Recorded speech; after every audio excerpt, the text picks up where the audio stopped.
खुलुमबाय रायजो राजा नोंथांमोन आंनि मुङा धोरोम खुंगुर सरगियारि नोंथांमोननिसिम मोनसे गोजोनथाव खौरां लानानै फैदों बेनो जाबाय मोनसे modelling competition mister and miss Bodoland Mrs Bodoland आरो लोगोसे लिटिल प्रिन्स आरो प्रिन्सेस 2019 बे बादायलायनायाव जायफोर सेंग्रा सिख्ला बा आइजो बा उन्दै गथ' हौवासा बा हिन्जावसा बिसोरबो बाहागो लानो हागोन बे बादायलायनायनि गेजेरजों माने नट अनलि मानसिफोरा जास्ट वक खालामनाय बा मडेलिं पस्ट खालामनाय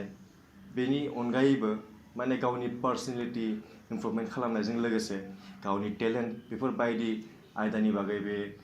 बादायलायनायनि गेजेरजों मोनथिनो हागोन आरो एक्सपिरियेन्स लानो हागोन आरो बे प्लेटफर्माव जायफोरानोखि मडेलिं बा फेशनखौ लानानै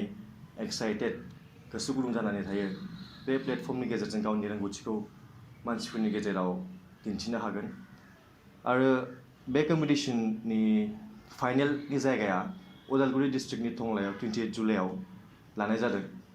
आरो बे ग्रेन्ड फिनालेआव आंखौ एज ए चिफ गेस्ट हिसाबै लिंहरनाय जादों आरो बे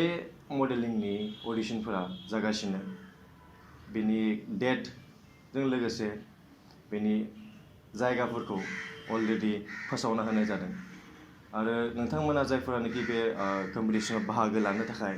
गोसो गुदुं जानानै दङ बा नोंथांमोना लानो नागिरो नोंथांमोना बै गाहायाव होनाय कन्टेक्ट नाम्बारखौ बेयाव कल खालामनानै नोंथांमोना बेनि बागै सोंनो बा बेनि बागै मोनथिनो हागोन आरो नोंथांमोननिसिम आंनि बेखिनि बाथ्राखौनो बुंनानै आरो नोंथांमोनखौ बे ग्रेन्ड फिनाले 28 जुलाइ 2019 खालि लोगो मोनगोन होननानै मिजिंथिनानै आं नोंथांमोननिसिम बिदाय लाबाय गोजोन्थों